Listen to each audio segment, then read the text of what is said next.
পড়ার বিষয় পক্ষ থেকে বলছি, তোমরা যারা কলকাতা বিশ্ববিদ্যালয় থার্ড সেমিস্টার এডুকেশন অনার্স বা থার্ড সেমিস্টার যাদের এডুকেশন মেজর সাবজেক্ট আছে, অর্থাৎ অনার্স DSCC4 বা MDC3 আছে, তাদের জন্য আমার পড়ার বিষয় পক্ষ থেকে একটা শেষ মুহূর্তে সাজেশন নিয়ে এসেছে।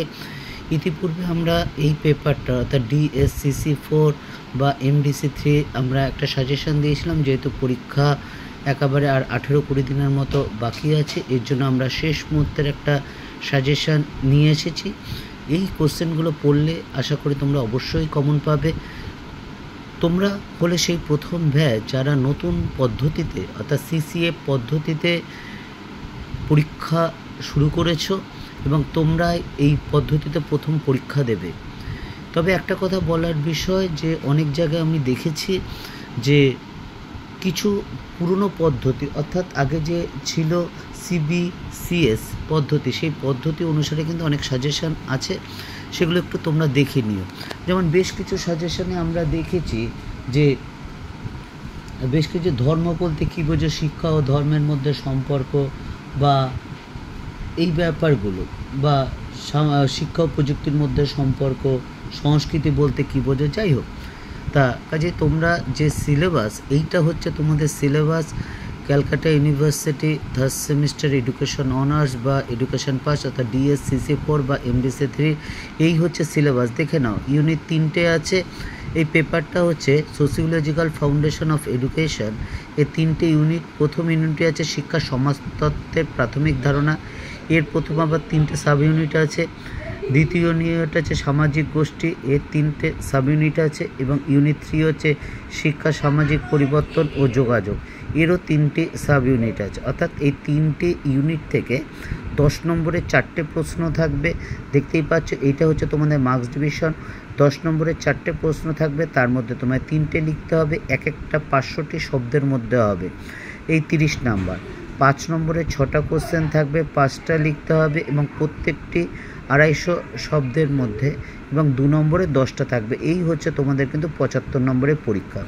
কাজেই আবার বলছি, দীর্ঘ 23-24 বছর শিক্ষকতার অভিজ্ঞতা বা দীর্ঘদিন ধরে এই কাজ করার ফলে তোমার দেখতে পাচ্ছি বেশ কিছু শিক্ষার্থী এর দ্বারা কিন্তু মিসগাইডেড হচ্ছে, যাই বলো না কেন। তা কাজেই তোমরা সাজেশানগুলো একটু সিলেবাস অনুসারে একটু দেখে নেবে, সেই মতো করেই কিন্তু তোমরা এগোবে, কারণ পরীক্ষা খারাপ হলে তোমার খারাপ হবে। আরেকটা কথা, অনেক জায়গায় আমরা শুনছি বা দেখছি বেশ কিছু শিক্ষার্থী বলছে যে 10 নম্বরের 4টে প্রশ্ন থাকবে, 3টে লিখতে হবে। 6টা বা 7টা থাকছে, তার মধ্যে কি করে 4টে আসে, বা 5টা দিচ্ছে, তার মধ্যে 4টে আসবে, 3টে লিখতে হবে। একটা জিনিস মনে রেখো, ভালো রেজাল্ট করতে হলে অবশ্যই একটু পড়াশোনা করতে হবে। হ্যাঁ, তার মধ্যে কিছু ভালো করে, বেশি ভালো করে করতে হবে, একটু কম ভালো করে পড়তে হবে, কিছু দেখে যেতে হবে। তা যাই হোক, আমরা তোমাদের এই সাজেশানটা শুরু করে DSCC4 পেপারটা। এই হচ্ছে তোমাদের এডুকেশান থার্ড সেমিস্টারের DSCC4-এর,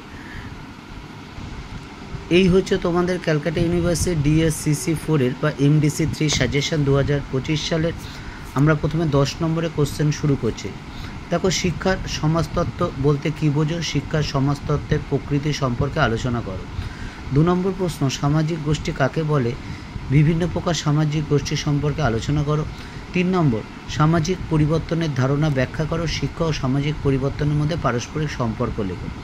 এই যে দেখো, আমরা 10 নম্বর কোশ্চেন লিখে যেতে 5-এরও আসতে পারে। যেমন ধরো, এই যেটা 3 নম্বরটা বললাম, শিক্ষা ও সামাজিক পরিবর্তনের মধ্যে পারস্পরিক সম্পর্ক আলোচনা করো, এটা 5-এও আসতে পারে। 4 নম্বর কোশ্চেন, সামাজিকীকরণ প্রক্রিয়ায় পরিবার ও বিদ্যালয়ের ভূমিকা, এই দুটো একসাথে আসতে পারে, আবার কিন্তু আলাদাও আসতে পারে, 10এও আলাদাও আসতে পারে কিন্তু। 5 নম্বর, প্রাথমিক গোষ্ঠীর উদাহরণসহ পরিচয় দাও, শিক্ষাক্ষেত্রে প্রাথমিক গোষ্ঠীর ভূমিকা আলোচনা করো। এই দেখো 5টা কোশ্চেন, প্রথম 5টা কোশ্চেন, এগুলো তোমরা অবশ্যই খুব ভালো করে পড়বে, খুব ভালো করে পড়বে, অর্থাৎ খুব খুব খুব ভালো করে পড়ার মধ্যে এই 5টা কিন্তু অবশ্যই রাখবে। তারপর দেখো 6 নম্বর প্রশ্ন, দেখো সামাজিক যোগাযোগের অপ্রথাগত শিক্ষার ভূমিকা লেখো। 7 নম্বর, শিক্ষা সমাজতত্ত্ব বলতে কী বোঝো, শিক্ষা ও সমাজতত্ত্বের মধ্যে সম্পর্ক আলোচনা করো। এবং লাস্ট কোশ্চেন 8 নম্বর, শিক্ষার সহিত সমাজতত্ত্ব কী, এর প্রকৃতি ও পরিধি আলোচনা করো। আবার বলছি এই যে 10 নম্বরে কোশ্চেন যেগুলো দিয়েছে প্রথম পাঁচটা খুব ভালো করে পড়বে, তারপরে তিনটেও কিন্তু ভালো করেই পড়বে, মোটামুটি পড়বে। আগে প্রথম পাঁচটা খুব খুব খুব ভালো করে পড়বে এবং লিখে প্র্যাকটিস করবে যে কদিন আছে। তা এর মধ্যে থেকে 5ও কিন্তু আসতে পারে। যেমন ধরো লাস্টের কোশ্চেনটাই বলি, যেমন শিক্ষা সেই সমাজতত্ত্বের প্রকৃতি আলোচনা করে, এটা 5ও আসতে পারে, বা পরিধি আলোচনা করে, এটা 5ও আসতে পারে, বা শিক্ষা সমাজতন্ত্র বলতে কী বোঝো, এটাও 5ও আসতে পারে, বা শিক্ষা ও সমাজতন্ত্রের মধ্যে সম্পর্ক আলোচনা করো, এটা কিন্তু 5ও আসতে পারে। কাজে এগুলো পড়লে 10, 5 দুটোরই কিন্তু কাজ হবে। এবার দেখো DSCC 4 এডুকেশন অনার্স অর্থাৎ সোশিওলজিক্যাল ফাউন্ডেশন অফ এডুকেশন, এর যে 5 নম্বরে যে প্রশ্নগুলো আছে সেগুলো দেখো। প্রথম প্রশ্ন হচ্ছে প্রাথমিক গোষ্ঠীর বৈশিষ্ট্য লেখো। 2 নম্বর সামাজিক স্তরবিন্যাসের প্রকারভেদ আলোচনা করো। 3 নম্বর সমাজে পরিবর্তন আনয়নে শিক্ষার ভূমিকা। 4 সামাজিক মিথস্ক্রিয়া প্রক্রিয়াটি বর্ণনা করো। 5 শিক্ষার সহিত সমাজতত্ত্বের গুরুত্ব আলোচনা করো। 6 নম্বর সামাজিক পরিবর্তন উপাদানগুলি লেখো। 7 শিক্ষা একটি সামাজিক প্রক্রিয়া সংক্ষেপে আলোচনা করো। 8 সামাজিক যোগাযোগের প্রকারভেদ আলোচনা করো। 9 সামাজিক মিথস্ক্রিয়ার যে কোনো দুটি প্রক্রিয়া আলোচনা করো। এবং লাস্ট কোশ্চেন সামাজিক স্তরবিন্যাস ও সামাজিক বিচলন কাকে বলে। এর মধ্যে অবশ্যই 6টা কোশ্চেন আশা করি থাকবে, যার মধ্যে তোমাকে অবশ্যই 5টা লিখতে হবে। এবং খুব ভালো করে পড়ার মধ্যে যেটা বলছি, দেখো যেগুলো মানে 3টে স্টার দিয়েছি দেখো 1, 2, 4, 5, 6, 7 এই কটা আগে খুব ভালো করে পড়বে। তারপর দেখো 2টো স্টার দিয়েছি হচ্ছে দেখতেই পাচ্ছ, 8এরটা দিয়েছি, আর বাকি যেগুলো সেগুলো 1টা স্টার আছে, এগুলো ভালো করে পড়ো, অর্থাৎ 2-3টে স্টার আগে ভালো করে পড়বে। আশা করি দীর্ঘ 23-24 বছর শিক্ষকতার অভিজ্ঞতা যতটা পেয়েছি, বা আমাদের এই পড়ার বিষয় পক্ষ থেকে যারা আছে, আমরা বিভিন্ন স্কুল কলেজে সাথে যুক্ত দীর্ঘদিন ধরে, আমার থেকে সিনিয়রও আছে, আমাদের কিছু জুনিয়র আমার ভাই বোনেরাও আছে যারা বিভিন্ন স্কুল কলেজের সাথে যুক্ত। তারা আমরা সম্মিলিত চেষ্টার ফলে আমরা উদ্যোগী হয়েছি যে তোমাদের যদি কিছুমাত্র সুবিধা করতে পারি বা উপকার করতে পারি বা ভালো করতে পারি, যদি ভালো লাগে, যদি উপকৃত হও, তাহলে অবশ্যই চ্যানেলটি লাইক করো বা সাবস্ক্রাইব করো বা বেল আইকন টিপে রেখো। বা কোনো কিছু মনে হয় যদি তোমার ভুল হচ্ছে বা এটা করলে আরও ভালো হয়, অর্থাৎ কোনো সাজেশান সেটা দিলেও কিন্তু আমরা উপকৃত হব। কারণ আমাদেরও কিন্তু ভুল হতে পারে, ভুল হয়, এটা অস্বীকার করে লাভ নেই। কাজেই যদি উপকার হয়, যদি ভালো লাগে, অবশ্যই চ্যানেলটি লাইক করো বা সাবস্ক্রাইব করো বা বেল আইকন টিপে রেখো।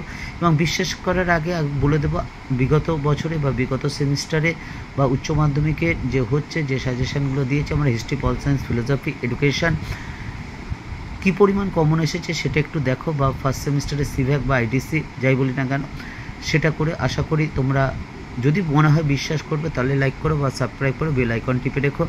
আরেকটা কথা, ভালো রেজাল্ট করতে হলে অবশ্যই কিন্তু একটু পড়াশোনা করতে হবে, এবং তোমরা একটু পড়াশোনা করো। কোনো কিছু বুঝতেও হলে অবশ্যই ভালো করে বুঝে পড়ো, তাহলে দেখবে অবশ্যই এর থেকে অনেক অনেক ভবিষ্যতে উপকার পাবে বা উপকৃত হবে। পড়ার বিষয় পক্ষ থেকে এতটুকুই। অগ্রিম শুভেচ্ছা রইল সকলের জন্য।